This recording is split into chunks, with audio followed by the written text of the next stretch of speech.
नमस्कार, मृदुभाषी के इस खास कार्यक्रम शख्सियत में आपका हार्दिक स्वागत है। मैं हेमंत शर्मा। आज हम आपको एक ऐसी शख्सियत से मुलाकात करवाने जा रहे हैं जो चिकित्सा जगत से है, होम्योपैथ चिकित्सा, जिसका कोरोना में बखूबी मरीजों के इलाज के लिए बहुत कारगर साबित हुआ, बहुत रिलीफ लोगों को मिला और होम्योपैथ की तरफ अब लोगों का रुझान जो पहले कम था वह अब बढ़ता जा रहा है। हम बात करेंगे डॉक्टर A.K. द्विवेदी जी से, जो कि भारत सरकार होम्योपैथ अनुसंधान आयुष मंत्रालय के सदस्य भी हैं। द्विवेदी साहब, आपका बहुत बहुत स्वागत है। थैंक यू, नमस्कार। मृदुभाषी के स्टूडियो में सबसे पहला तो प्रश्न मेरा यही रहेगा सर कि क्या होम्योपैथ से लोग दूर चले गए थे जो अब दोबारा इसकी तरफ आने लगे हैं? क्या कारण रहा दूर जाने का और क्या कारण रहा दोबारा लौट के आने का? नहीं, दूर तो कभी गए ही नहीं। होम्योपैथी के तो हमेशा नज़दीक ही रहे। अगर मैं बात करूं कि ऐसे पेरेंट्स का जिनके छोटे बच्चे होते हैं, तो आप देखेंगे जब वो बच्चों के डॉक्टर के पास जाते हैं तो बच्चे रोने लगते हैं, जबकि जब होम्योपैथी डॉक्टर के पास आते हैं तो वो हंसते हंसते खेलते आ जाते हैं। क्योंकि होम्योपैथी में आपने देखा होगा ना कि मीठी गोलियां रहती है, तो मीठी गोलियां बच्चों को बहुत पसंद आती है। तो जब बच्चों को पसंद आती है तो उनके पेरेंट्स हमारे पास लेकर के आते हैं। तो दूर तो कभी गए ही नहीं लोग। हाँ, ये मैं मान सकता हूँ कि उस लेवल पे जैसे एलोपैथी के बड़े बड़े अस्पताल हैं, उस लेवल को कभी होम्योपैथी ने नहीं छू सका, नहीं पाया। तो ऐसा नहीं मैं मानता कि दूर गए, नज़दीक तो हमेशा ही थे। कोरोना से बचाव के लिए जो या इम्यूनिटी बूस्टर के तौर पे जो होम्योपैथी की दवाई आयुष मंत्रालय, जो हम लोग जब केंद्रीय होम्योपैथिक अनुसंधान परिषद की मीटिंग चल रही थी, मैं बात कर रहा हूँ जिस समय देश में एक भी केस नहीं थे कोरोना के। 28 जनवरी 2020 को केंद्रीय होम्योपैथिक अनुसंधान परिषद में मीटिंग चल रही थी हमारी साइंटिफिक एडवाइजरी बोर्ड की, और उस मीटिंग के दौरान ही आयुष मंत्रालय से फ़ोन आया हमारे डायरेक्टर जनरल को, ऑफिस में ही केंद्रीय होम्योपैथिक अनुसंधान परिषद के, और ये पूछा गया कि ऐसी कोई दवाई हो सकती है जो कोरोना के रोकथाम के लिए या इम्यूनिटी के लिए काम कर सकती है। तो चलती मीटिंग को रोक करके और बहुत डिस्कशन हुआ उस समय, चूँकि हमारे पास देश में कोई केस नहीं था। तो लैंसेट मैगज़ीन में जो चाइना के वुहान के केसेस के आर्टिकल पब्लिश हुए थे, उस केसेस के आर्टिकल को हम लोगों ने स्टडी किया और प्रॉपर तरीके से लक्षणों को रेपर्टाइज करने के बाद जो मेडिसिन निकल करके आई वो आर्सेनिक एल्बम थी। और आर्सेनिक एल्बम का न केवल इंदौर मध्य प्रदेश में बहुत भारी पैमाने पर यूज़ किया गया, बल्कि पूरे देश में, देश के विभिन्न राज्यों में, पूरे देश में आर्सेनिक एल्बम एकमात्र ऐसी दवाई थी जिसको डॉक्टरों ने भी लिया, पुलिस वालों ने भी लिया, ऑफिसर्स ने भी लिया। बचाव के लिए कोई एक साधन उपलब्ध था उस समय जब कोरोना की पहली लहर आई थी और लॉकडाउन हो गया था, तो एकमात्र साधन के तौर पर होम्योपैथिक दवाई अवेलेबल थी जो हर किसी के जेब में देखी गई, पाई गई, हर परिवार के लोगों ने उसको इस्तेमाल किया। तो कोरोना से होम्योपैथी बढ़ जरूर गई, लेकिन कभी ऐसा विश्वास में जरूर कमी रही थी, जिसमें यदि कोरोना की बात की जाए तो कोरोना से एक बार फिर हम ये कह सकते हैं कि होम्योपैथ पे विश्वास बढ़ा लोगों, बहुत बढ़ गया। पिछले 2 सालों में यदि हमने इस पैंडेमिक को झेला है जी, तो इसमें आयुष विभाग की भी बहुत महत्वपूर्ण भूमिका रही है। बहुत काम करा आयुष ने, बहुत काम भूमिका रही। किस तरह की भूमिका रही सर? किन किन चीजों को लेकर लोगों का विश्वास कायम हुआ? आप देखेंगे ना कि कोरोना एक ऐसी बीमारी आई, ऐसी त्रासदी आई जिसके लिए लोग पहले से तैयार नहीं थे। किसी को कुछ मालूम नहीं था, न चिकित्सकों को मालूम था, न अस्पताल वालों को मालूम था, न नेताओं को मालूम था, न पॉलिसी मेकर्स को कुछ भी पता था। तो कोरोना जब हुआ और एलोपैथिक डॉक्टर्स ने हाथ खड़े कर दिए कि उनके पास कोई इलाज ही नहीं है इसके लिए, अस्पताल में भर्ती तो किया लेकिन ये बोलते रहे कि उनके पास कोई इलाज नहीं है। और WHO ने जो एलोपैथिक की लंबी लिस्ट की गाइडलाइन जारी किया, जिसको हमारे फैमिली हेल्थ वेलफेयर मिनिस्ट्री ने भी जारी किया, और लोगों को अस्पतालों में वो दवाई दी गई। तो चूँकि वो लोग खुद ही बोलते थे कि ये कोई इलाज नहीं है, तो पब्लिक में ये था कि ये दवाई तो हम खा रहे हैं पर ये इसका इलाज नहीं है, तो लोगों का रुझान आयुष की तरफ गया। लोगों ने उस समय होम्योपैथिक दवाई लिया, काढ़ा आयुर्वेदिक का प्रयोग किया, अस्पताल में भर्ती रहने पे भी योग किया। तो आयुष की जो मेन विधाएं थी होम्योपैथिक, आयुर्वेद और योग, ये अस्पताल में भर्ती मरीजों ने भी अपनाया और वो ठीक होकर के पहली लहर में बाहर आए। तो आयुष ने इसमें काफ़ी अच्छा काम किया और मुझे लगता है कि लोग जो आखिरी में आयुष को अपनाते हैं उनको पहले ही अपनाना चाहिए, तो हो सकता है भर्ती होने की नौबत ही नहीं आए। बिल्कुल सर, यदि बात की जाए तो हाल फिलहाल का जो दौर चल रहा है वो कोरोना में काफ़ी राहत है, लेकिन एक आशंका भी जताई जा रही है कि फिर एक लहर आने की गुंजाइश बनती है। क्या कहता है आयुष विभाग, क्योंकि आप सदस्य भी हैं केंद्रीय आयुष मंत्रालय के, जी, क्या आप लोगों का रिसर्च क्या कहता है कि क्या ये पैंडेमिक एक बार फिर एक लहर के रूप में वापस आएगा या फिर एक बार फिर राहत? नहीं, मेरा ऐसा मानना है कि लहर के रूप में तो नहीं आएगा। लहर मतलब होता है कि एक साथ अचानक से नंबर्स खूब बढ़ जाना, कुछ केसेस आना, 2000, 5000 या 10,000 केस आना, वो लहर नहीं कहलाती है। लहर का मतलब होता है कि अनियंत्रित तरीके से बढ़ना। मुझे नहीं लगता कि ऐसा अनियंत्रित तरीके से अब बढ़ेगा या बढ़ना चाहिए। जो इसमें एक खास बात है, ऐसा आयु वर्ग जिसके लिए अभी वैक्सीनेशन नहीं हुआ है उस पे हमारी होम्योपैथी की दवाइयाँ वापस इम्यूनिटी बूस्टर के लिए काफ़ी अच्छा काम कर रही हैं। काफ़ी पेरेंट्स आते हैं हमारे पास कि बच्चों को वैक्सीनेशन नहीं लगा है या बच्चे कैसे बच सकें, तो उसके लिए होम्योपैथी काफ़ी कारगर साबित हो रही है और लोग होम्योपैथी को अपना रहे हैं। हालांकि लगातार लोग प्राणायाम, योग ये भी कर रहे हैं, बड़ी अच्छी बात है। हम बीमार नहीं पड़े उसके लिए प्रयास करना ही सही तरीका है। बिल्कुल सर, जब तक वैक्सीनेशन बच्चों में नहीं लगती तब तक एक चिंता का विषय भी है। और ऐसा में होम्योपैथ के लिए डॉक्टर आप लोग मतलब परिजन जो है वो आप तक पहुंच भी रहे हैं, रेगुलर बात करते रहते हैं और इम्यूनिटी बूस्टर के लिए भी पहुंचते ही होंगे। और क्योंकि चिंता तो हर व्यक्ति को अपने परिवार में, अपने छोटे बच्चों की चिंता बहुत ज़्यादा। हाल फिलहाल के यदि दौर की बात की जाए तो सर डेंगू पैर पसार रहा है। यदि शहर की बात की जाए तो लगातार केसेस बढ़ते जा रहे हैं, तो डेंगू में किस तरह का होम्योपैथ कारगर साबित हो रहा है, किस तरह के इलाज संभव है, कैसे? शर्मा जी, अगर आप देखेंगे तो डेंगू के लिए हमारे सोशल मीडिया में, व्हाट्सएप पे एक मैसेज आता रहता है कि होम्योपैथी की ये दवाई लेने से डेंगू से आप बच सकते हैं या प्लेटलेट बढ़ सकता है। बिल्कुल सही है। अगर आप होम्योपैथी की दवाई लेते हैं तो डेंगू में जो बोन में पेन होता है, डेंगू को ब्रेक बोन फीवर बोला जाता है, मतलब आपके हड्डियों में असहनीय दर्द होता है, तो उसमें आपको राहत हो जाती है। जो हाई फीवर आता है उसमें होम्योपैथी दवाई से राहत हो जाती है। उसके अलावा जो ब्लीडिंग की परेशानी है, इसको हीमोरेजिक फीवर भी बोला जाता है, क्योंकि प्लेटलेट काउंट्स अचानक से कम हो जाता है शरीर में। जिसको डेंगू हो जाता है उसका प्लेटलेट काउंट कम हो जाता है। नॉर्मल व्यक्ति के शरीर में 1.5 लाख से 4 लाख प्लेटलेट होना चाहिए, लेकिन जिसको डेंगू हो जाता है तो उसका प्लेटलेट 1.5 लाख से नीचे आ जाता है। और वही डर का कारण होता है। लोगों को लगता है कि प्लेटलेट बहुत कम हो गया है तो वो अस्पताल में भर्ती कर देते हैं और अस्पताल में उनको दवाइयों के साथ साथ प्लेटलेट भी लगाया जाता है। हमारे पास पेशेंट तब अप्रोच करता है जब अस्पताल में भर्ती होने के बाद उसका प्लेटलेट चढ़ाने के बाद भी प्लेटलेट नहीं बढ़ता है, तब वो हमारे पास आते हैं और होम्योपैथिक दवाई जब हम उनको देते हैं तो प्लेटलेट उनका बढ़ने लगता है और धीरे धीरे नॉर्मल हो जाता है और वो डिस्चार्ज हो जाते हैं। तो कहने का मतलब ये है कि हम जो उसका सिम्टम्स है, लक्षणों के आधार पे भी ट्रीटमेंट करते हैं और इन्वेस्टिगेशन के आधार पे भी ट्रीटमेंट करते हैं कि अगर उसका प्लेटलेट कम है तो प्लेटलेट बढ़ाने के लिए भी होम्योपैथिक दवाई दी जाती है, जिससे ब्लीडिंग नहीं होती है और जिससे बहुत जल्दी मरीज ठीक हो जाता है। सर, एनीमिया की प्लेटलेट्स और डेंगू की प्लेटलेट्स, इन दोनों की कमी में क्या अंतर है? मतलब क्या अप्लास्टिक एनीमिया जो होता है, अगर मैं उसकी बात करूं तो अप्लास्टिक एनीमिया या पैनसाइटोपेनिया या आईटीपी या एमडीएस जो बोन मैरो डिसऑर्डर्स है, उसका प्लेटलेट कम होना और डेंगू का प्लेटलेट कम होना, उसमें बहुत ज़मीन आसमान का फ़र्क है।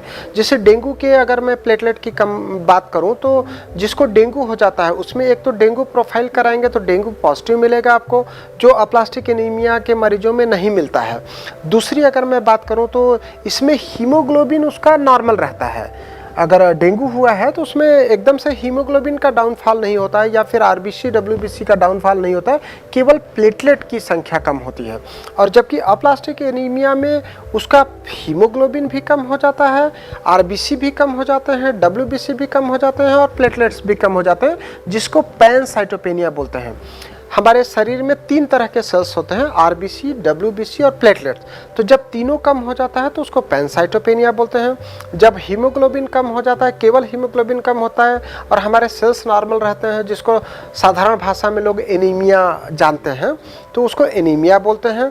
और जब प्लेटलेट बहुत कम हो जाता है, जो अप्लास्टिक एनीमिया के मरीज हैं उसमें जो प्लेटलेट कम हो जाता है वो 2000 1000 ऐसा कम हो जाता है, जबकि डेंगू में इतना कम नहीं होता है अनटिल एंड अनलेस कि डेंगू बहुत बिगड़ गया हो, मतलब बीमारी बहुत बिगड़ गई हो। अदरवाइज लोगों का 10,000 20,000 ऐसा रहता है, तो 20,000 तक ऐसा कोई प्रॉब्लम आता नहीं है। लेकिन अप्लास्टिक एनीमिया में 10,000 के नीचे आ जाता है और मरीजों के मुंह से ब्लीडिंग होने लगती है, स्टूल में ब्लीडिंग होने लगती है, कफ से ब्लड आने लगता है, बहुत सीवियर कैटेगरी का वो बीमारी हो जाता है। क्या कितने परहेज की आवश्यकता होती है? जैसे होम्योपैथ का यदि इलाज आप लगातार करते हैं जी, तो क्या क्या परहेज लगता है? क्या बहुत ज़्यादा परहेज की नहीं आवश्यकता नहीं होती नहीं, है? किसी भी प्रकार के परहेज की ज़रूरत नहीं होती है। परहेज होता है बीमारी के लिए। जिस तरह की आपको बीमारी है, यदि आपको शुगर बढ़ा हुआ है तो आपको शक्कर या मीठा नहीं खाना है। अगर आपका ब्लड प्रेशर बढ़ा हुआ है तो आपको नमक नहीं खाना है। अगर आपका गला बार बार टॉन्सिल्स खराब हो रहा है तो आपको खट्टी ठंडी चीज़ें नहीं खाना है। अगर आपको किसी पर्टिकुलर चीज़ की एलर्जी है तो उसके लिए आपको जिन चीज़ों से एलर्जी है वो सारी चीज़ें नहीं खाना है। चाहे एलोपैथी हो चाहे होम्योपैथी, दोनों में ही ये चीजें बिल्कुल दोनों में ही है। जरूरी होता है, होम्योपैथिक क्योंकि इलाज के लिए किसी पर्टिकुलर परहेज की जरूरत नहीं होती, ये गलत धारणा है। ये बिल्कुल रूढ़वादिता है, लोगों का मतलब थॉट गलत है कि होम्योपैथिक इलाज के लिए ही परहेज होता है। क्योंकि होम्योपैथिक डॉक्टर बहुत अच्छे से केस टेकिंग करता है, सिम्टम्स लेता है और वो कारण को समझता है कि इसको ये खाने से ये परेशानी हो रही है, तो इसलिए हम लोग उसको मना करते हैं कि इस तरीके की चीज़ें खाएंगे। जैसे किसी को ब्लीडिंग पाइल्स है, हमारे पास निमाड़ के लोग आते हैं, वो बोलते हैं कि उसको ब्लीडिंग पाइल्स की परेशानी है या पेशाब में बहुत जलन होता है, और ऐसे मरीज को जब हम मना करते हैं कि आप लाल मिर्ची मत खाइए तो बोलते हैं अरे लाल मिर्ची नहीं खाएंगे तो कैसे जिएंगे। तो मतलब अगर लाल मिर्ची खाने से आपको पेशाब में जलन हो रही है या स्टूल में जलन हो रही है तो आप लाल मिर्ची नहीं खाइए, आप बिल्कुल जिंदा रहेंगे। तो इस तरीके का लोगों को परहेज रखना चाहिए। जो परेशानी है वो बढ़ाती जो चीज़ें हैं उसको आपको नहीं लेना चाहिए। बिल्कुल, ये जो भ्रांतियां हैं इसे ही दूर करने की बहुत आवश्यकता है सर। कोरोना की बात की जाए तो सर, कोरोना में जिस तरह से लगातार लोग अस्पतालों में गए और जिस तरह के हाई डोज उन्हें दवाइयों के लगे, उसका एक असर म्यूकरमाइकोसिस की तरह सामने भी आया। उसमें होम्योपैथ का कितना बड़ा रोल रहा सर? कितनी राहत ऐसे मरीजों को मिली और क्या ये सिम्टम्स अभी तक आ रहे हैं म्यूकरमाइकोसिस जैसे? अब तो म्यूकरमाइकोसिस देखने को नहीं आ रहा है, लेकिन उस दौरान में जरूर था। लोग यहाँ बड़े अस्पताल में एडमिट थे। अस्पताल में जब उनको एंटी फंगल इंजेक्शन नहीं मिल रहे थे, इंजेक्शन की शॉर्टेज थे, तब काफ़ी सारे पेशेंट मेरे पास से मेडिसिन लेकर के गए होम्योपैथी, और अस्पताल में एडमिट रहते हुए ही वहाँ पे उन्होंने यूज़ किया। दवाई लेने के बाद काफ़ी हद तक जो तेज स्प्रेड हो रहा था उस समय, बोले कि जो म्यूकरमाइकोसिस से बहुत तेज उसका स्प्रेड है, वो स्प्रेड रुका। उनको ब्रेन में नहीं गया, आँखों में नहीं गया इन्फेक्शन, और नाक तक ही सीमित हुआ। और ऐसे काफ़ी सारे मरीज ठीक होकर के घर पहुंच गए, जबकि उनके पड़ोस के बेड वाले लोग ही मर गए। हमारी डीन से बात हुई थी तो वो बोले कि बहुत ख़तरनाक था और 50% डेथ रेट थी। तो ऐसे में जिन मरीजों ने होम्योपैथिक दवाई लिया उसमें कोई में भी डेथ देखने को नहीं मिली। तो म्यूकरमाइकोसिस के केस में हमने बहुत अच्छा काम किया, और हमारे आयुष मंत्रालय ने CCRH, जो हमारा केंद्रीय होम्योपैथिक अनुसंधान परिषद है, उसने तुरंत इस पे एक्शन लेकर के एक दवाइयों की गाइडलाइन जारी किया, जिससे सबको बहुत सारा सहायता मिला।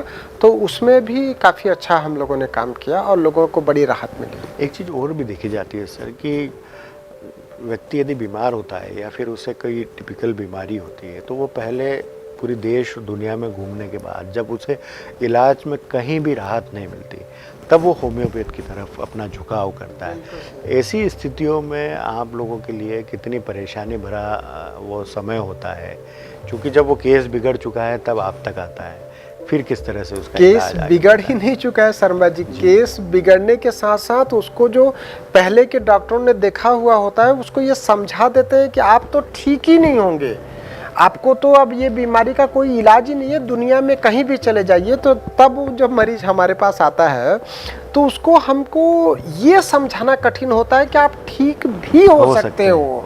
मतलब इलाज करने से ज़्यादा चैलेंजिंग या कठिन काम हमारे लिए ये होता है कि उसको ये समझाना कि ठीक भी हो सकते हो, आप थोड़े दिन दवाई लीजिए। हर बार मरीज आता है तो ये पूछता है कि डॉक्टर साहब हम कितने दिन में ठीक हो जाएंगे, कितने दिन दवाई खाना पड़ेगा।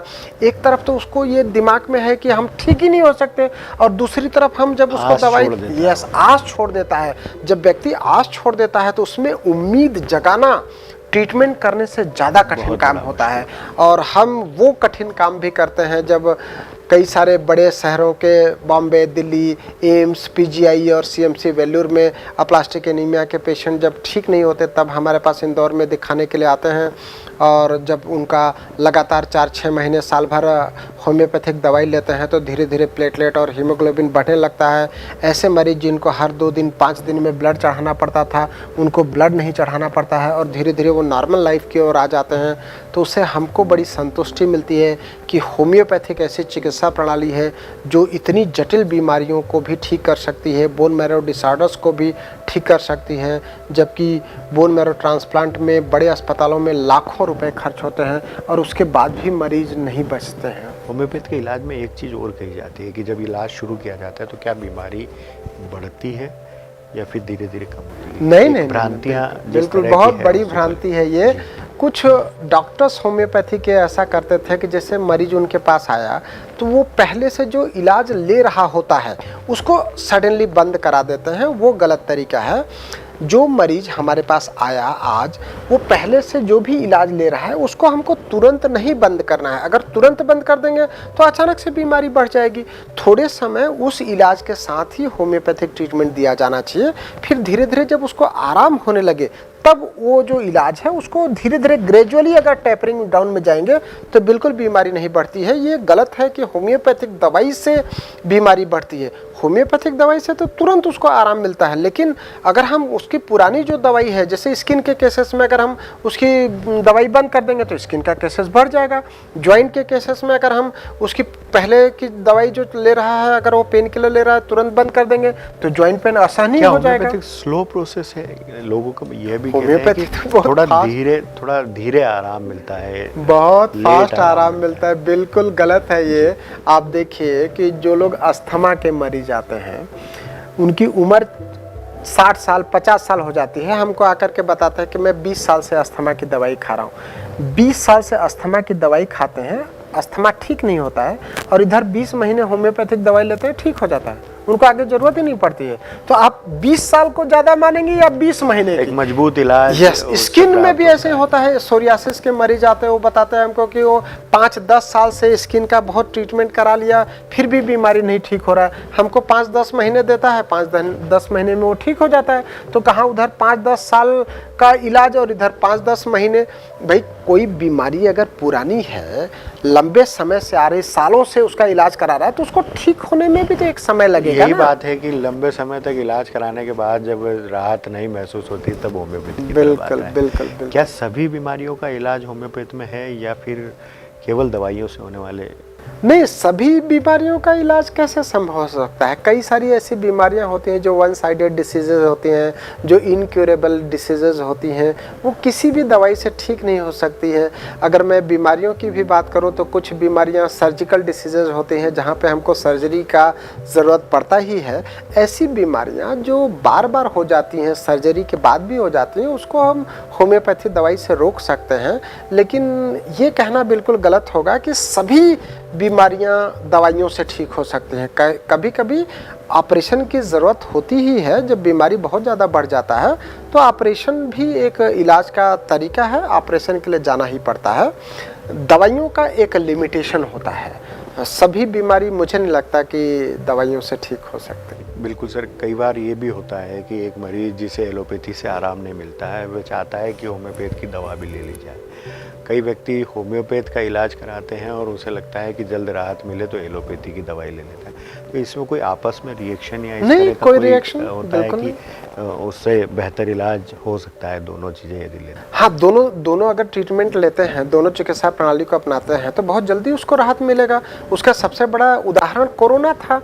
कोरोना में लोगों ने सभी चिकित्सा पद्धतियों को आजमाया। लोग घर पे रह करके उनका जो प्रोटोकॉल था गवर्नमेंट का उसको यूज़ किया, होम्योपैथिक दवाई लिया, काढ़ा लिया, योग प्राणायाम किया। मतलब जो लोग घर पे रहे वो और जल्दी ठीक हो गए। तो अगर आप सारी चीज़ों को सम्मिलित एक जो चिकित्सा प्रणाली है जिसको होलिस्टिक ट्रीटमेंट बोलते हैं वो अगर आप अपनाते हैं तो मुझे लगता है कि जो आप ड्यूरेशन की बात कर रहे थे वो ड्यूरेशन कट शार्ट हो जाएगा। भाई जहाँ पेन किलर की ज़रूरत है उसने पेन किलर ले लिया, जहाँ बुखार उतारने की ज़रूरत है उसने बुखार उतारने की गोली खा लिया, तो उसमें क्या नुकसान है? भाई हमने उसको जो दवाई दिया उससे उसका वायरल इन्फेक्शन कम हो गया। अगर उसका बुखार था तो उसने एक दर्द की गोली खा ली, बुखार की गोली खा ली।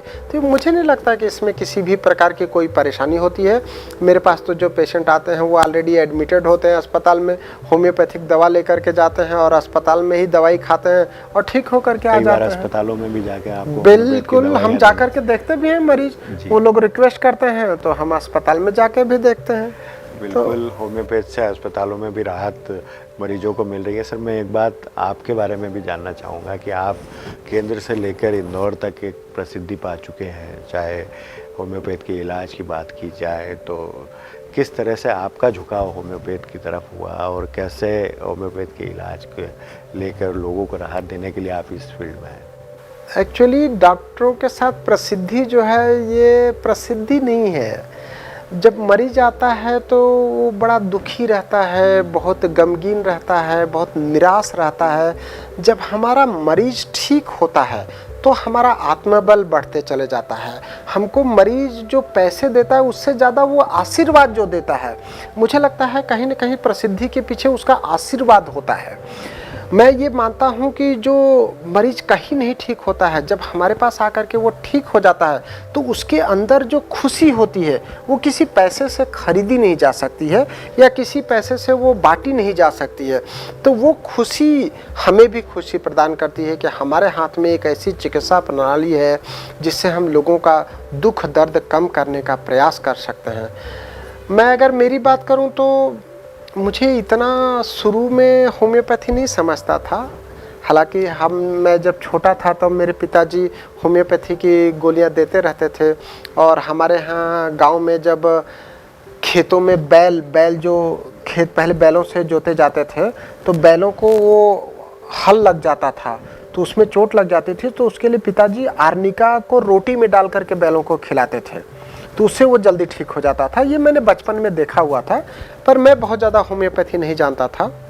मेरा तो ये था एम कि किसी भी प्रकार से किसी भी पैथी में एडमिशन हो जाए, डॉक्टरी करना है। डॉक्टरी का मतलब मैं ये समझता था कि जो गांव में वो खाट पर लेटा करके या तकत पे लेटा करके बॉटल चढ़ाते हैं, डॉक्टरी का मतलब मेरे मन में भी वही डॉक्टरी थी जो यस आज भी जिसको लोग गांव के लोग यही समझते हैं कि उनको बॉटल लग जाए, इंजेक्शन लग जाए, वही डॉक्टरी होता है। आज भी हमारे पास लोग आते हैं, मरीज गाँव के आते हैं और बोलते पिचकारी लगा दो, मतलब पिचकारी का मतलब इंजेक्शन होता है।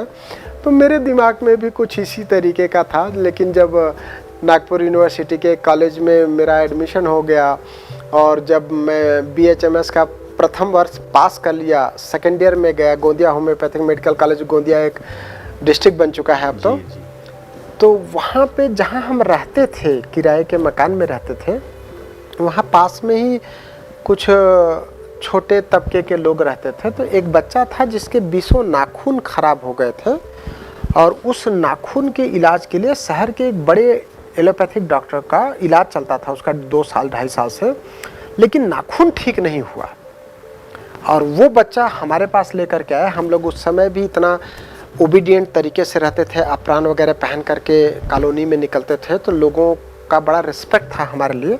उस समय ही हमको डॉक्टर बोलते थे लोग। तो वो बच्चे को लेकर के मेरे पास आए और मैंने देखा नाखून 20 बहुत ख़राब हो गए थे उसके। तो मैंने किताब निकाला, अब सेकेंड ईयर में हम लोग पढ़ते थे तो इतना आता नहीं था, किताब पढ़ा, 2-3 दवाई देखा नाखून के लिए, हमने उसको लिख दिया क्योंकि हमारे पास तो दवाई थी भी नहीं, उसको लिख करके दे दिया। उसके बाद दशहरा का टाइम था, दशहरे से हमारी वैकेशन लग गई। दशहरे के बाद उस समय दिवाली तक वैकेशन होती थी, लगभग 1-1.5 महीने का। हम महाराष्ट्र से यूपी चले गए, यूपी में 1-1.5 महीने रहे। वापस जब हम लौट करके आए, तो जब लौट करके आए तो आसपास के काफ़ी सारे लोग आ गए वो बच्चे को लेकर के और बताए कि देखिए डॉक्टर साहब, इसका नाखून एकदम अच्छा हो गया। क्या बात है, काफ़ी राहत मतलब मिली। कहाँ वो डॉक्टर जो सिटी का सबसे बड़ा डॉक्टर था, जिसके यहाँ उस समय ऐसा बोर्ड लगा हुआ था कि रोज के 60 मरीज ही देखे जाएंगे, और उसके यहाँ वो 2-2.5 साल से इलाज करा रहा था, ठीक नहीं हुआ। और हमारी होम्योपैथी की 3-4 महीने की जो दवाई उसने खाया, उससे एकदम ठीक हो गए नाखून। तो उससे बहुत जल्दी प्रसिद्धि मिली। जो आप प्रसिद्धि की बात कर रहे थे, सारी कॉलोनी को ये पता चल गया कि ये बच्चे जो हैं ये अच्छे डॉक्टर हैं, तो उससे हमारा भी मनोबल बढ़ गया। बिल्कुल सर, किसी भी डॉक्टर के प्रति एक विश्वास कायम होना ये सबसे बड़ी बात होती है, क्योंकि व्यक्ति जब इलाज कराने जाता है तो एक विश्वास लेकर पहुंचता है। सर, कई चैलेंजेस आपके पास मरीजों के रूप में आते होंगे और इस तरह की बीमारियां लेके आते होंगे जो शायद आप लोगों के लिए भी पहली बार और नई होती होगी। कई बार ऐसी चुनौतियों का सामना करने के लिए किस तरह से आप फिर उसको लेकर आगे बढ़ते हैं? जैसे नई बीमारी आई है, आपको पता भी नहीं है, तो ऐसे में किस तरह से आप उसको जब भी ऐसा होता है कि कोई केस नया आता है और हमको लगता है कि इसका मुझे बहुत अधिक ज्ञान नहीं है, तो चूंकि मैं होम्योपैथिक मेडिकल कॉलेज में पढ़ाता हूँ, हेड ऑफ डिपार्टमेंट हूँ फिजियोलॉजी का। फिजियोलॉजी जो है वो हमारे को शरीर क्रिया विज्ञान बताती है, मतलब शरीर के नॉर्मल फंक्शन के बारे में बताती है। तो जब भी ऐसा कभी केस आता है, तो मैं कॉलेज जब भी पहुँचता हूँ घर से, तो सबसे पहले जाकर के लाइब्रेरी में बैठता हूँ और वहाँ किताबें निकालता हूँ और उस बीमारी के बारे में पढ़ता हूँ। जब भी ऐसा नया केस आता है तो वो नए केस से ही हमको सीखने को मिलता है। जिस केस पे हमको सफलता मिलती रहती है, हम उस पे बहुत कम पढ़ते हैं। जहाँ हमको असफलता मिलती है तभी हम पढ़ते हैं, तो उससे सीखने को बहुत मिलता है। और उसी से ही हमको, जो आप प्रसिद्धि बोलते हैं, चैलेंजिंग केस ही हमेशा प्रसिद्धि कराता है। बिल्कुल, यही इसीलिए कहते हैं कि किसी असफलता में ही सफलता ये छुपी हुई है। बिल्कुल सही है। ये थे डॉक्टर द्विवेदी साहब, जिन्होंने होम्योपैथ को लेकर कई जो भ्रांतियाँ आम लोगों के बीच में है उसे दूर करने का प्रयास हमारे चैनल पर किया गया। उन्होंने बताया कि किस तरह से लोग होम्योपैथ की तरफ एक बार फिर लौट रहे हैं, कोरोना में कितनी राहत लोगों को मिली और आगे भी किस तरह से लोगों का इलाज होम्योपैथ के द्वारा किया जा सकता है। उन सारी चीज़ों पे आज हमारी चर्चा हुई। डॉक्टर साहब, आपका बहुत बहुत धन्यवाद समय देने के लिए। धन्यवाद। नमस्कार। अगले कार्यक्रम में हम फिर एक शख्सियत के साथ आपके साथ रूबरू होंगे। तब तक के लिए हमें इजाज़त दीजिए। नमस्कार।